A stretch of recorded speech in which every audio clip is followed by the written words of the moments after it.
"Oh, murder!" murmured the young man vaguely, sinking back in his chair with his arms folded.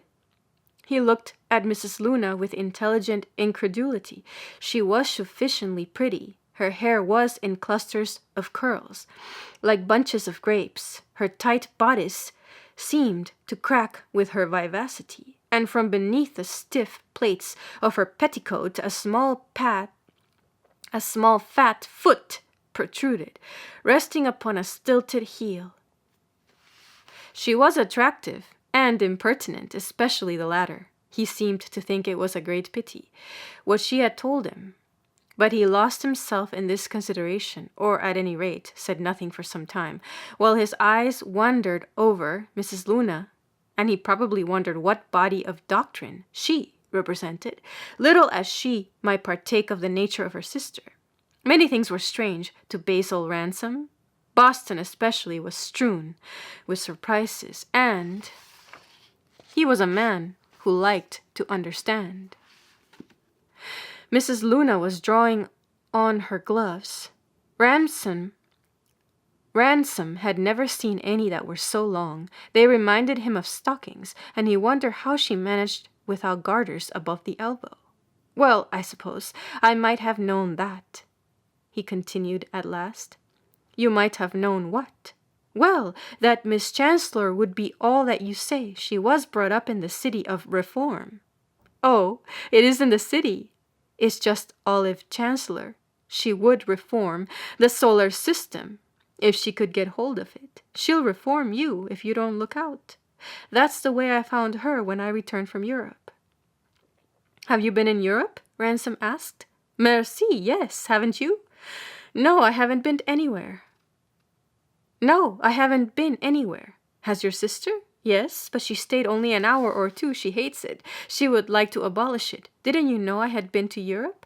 Mrs. Luna went on, in the slightly aggrieved tone of a woman who discovers the limits of her reputation. Ransom reflected he might answer her that until 5 minutes ago he didn't know she existed, but he remembered that this was not the way in which a Southern gentleman spoke to ladies, and he contented himself with saying that he must condone his Boeotian ignorance. He was fond of an elegant phrase, that he lived in a part of the country where they didn't think much about Europe, and that he had always supposed she was domiciled in New York. This last remark he made at a venture, for he had naturally not devoted any supposition whatsoever to Mrs. Luna. His dishonesty, however, only exposed him the more. "If you thought I lived in New York, why in the world didn't you come and see me?" the lady inquired. "Well, you see, I don't go out much except to the courts." "Do you mean the law courts? Everyone has got some profession over here. Are you very ambitious? You look as if you were." "Yes, very," Basil Ransom replied with a smile and the curious feminine softness with which Southern gentlemen enunciate that adverb.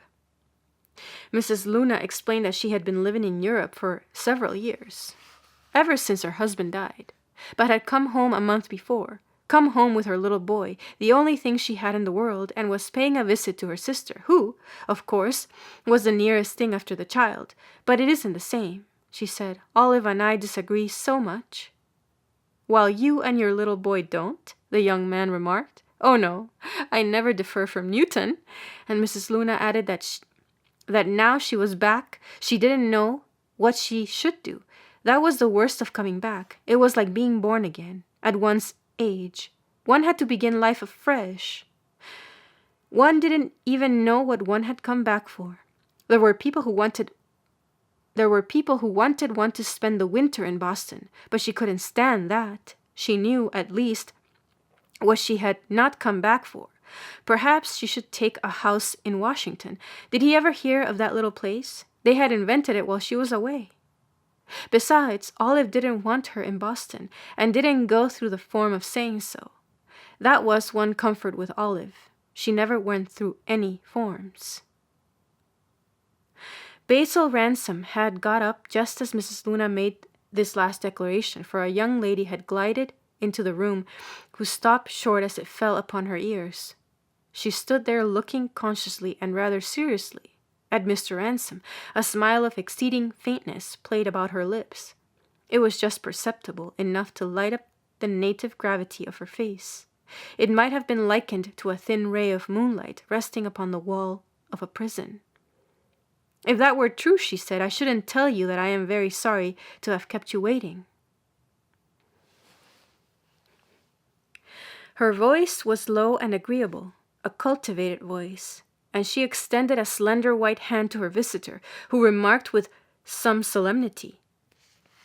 He felt a certain guilt of participation in Mrs. Luna's indiscretion.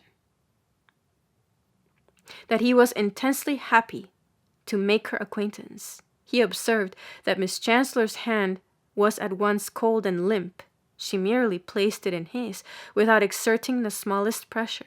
Mrs. Luna explained to her sister that her freedom of speech was caused by his being a relation, though, indeed, he didn't seem to know much about them.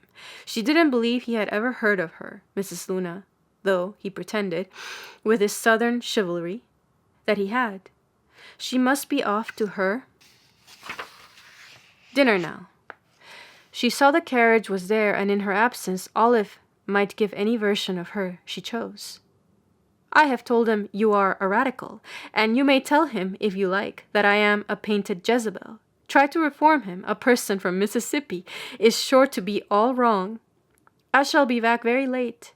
We are going to a theater party. That's why we dine so early. Goodbye, Mrs. Ransom." Mrs. Luna continued,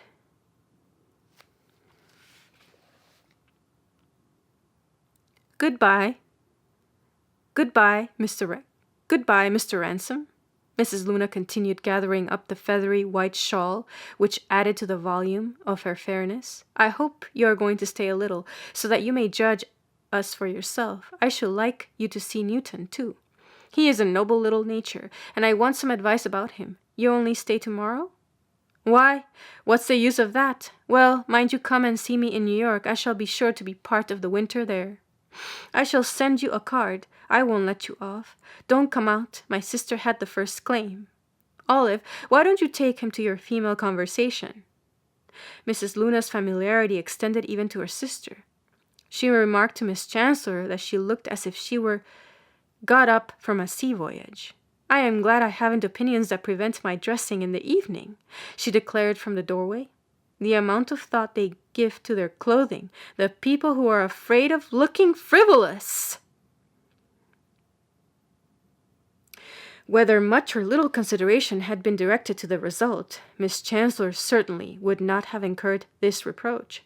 She was habited in a plain dark dress, without any ornaments, and her smooth, colorless hair was confined as carefully as that of her sister was encouraged to stray. She had instantly seated herself, and while Mrs. Luna talked, she kept her eyes on the ground, glancing even less toward Basil Ransom than toward that woman of many words. The young man was therefore free to look at her, a contemplation which showed him that she was agitated and trying to conceal it. He wondered why she was agitated, not foreseeing that he was destined to discover, later, that her nature was like a skiff in a stormy sea. Even after her sister had passed out of the room, she sat there with her eyes turned away, as if there had been a spell upon her which forbade her to raise them. Miss Olive Chancellor, it may be confided to the reader, to whom in the course of our history I shall be under the necessity of imparting much occult information, was subject to fits of tragic shyness, during which she was unable to meet even her own eyes in the mirror. One of these fits had suddenly seized her now without any obvious cause, though, indeed, Mrs. Luna had made it worse by becoming instantly so personal. There was nothing in the world so personal as Mrs. Luna. Her sister could have hated her for it if she had not forbidden herself this emotion as directed to individuals. Basil Ransom was a young man of first-rate intelligence, but conscious of the narrow range as yet of his experience. He was on his guard against generalizations which might be hasty, but he had arrived at 2 or 3 that were of value to a gentleman lately admitted to the New York bar and looking out for clients. One of them was to the effect that the simplest division it is possible to make of the human race is into the people who take things hard and the people who take them easy. He perceived very quickly that Miss Chancellor belonged to the former class. This was written so intensely in her delicate face that he felt an unformulated pity for her before they had exchanged 20 words. He himself, by nature, took things easy. If he had put on the screw of late, it was after reflection and because circumstances pressed him close. But this pale girl with her light green eyes, her pointed features and nervous manner was visibly morbid. It was as plain as day that she was morbid.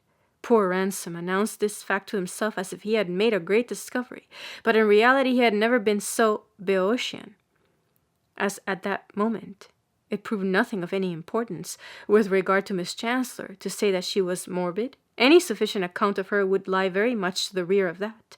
Why was she morbid, and why was her morbidness typical? Ransom might have exulted if he had gone back far enough to explain that mystery. The women he had hitherto known had been mainly of his own soft clime, and it was not often they exhibited the tendency he detected, and cursorily deplored, in Mrs. Luna's sister. That was the way he liked them, not to think too much, not to feel any responsibility for the government of the world, such as he was sure Miss Chancellor felt. If they would only be private and passive, and have no feeling but for that, and leave publicity to the sex of tougher hide. Ransom was pleased with the vision of that remedy. It must be repeated that he was very provincial.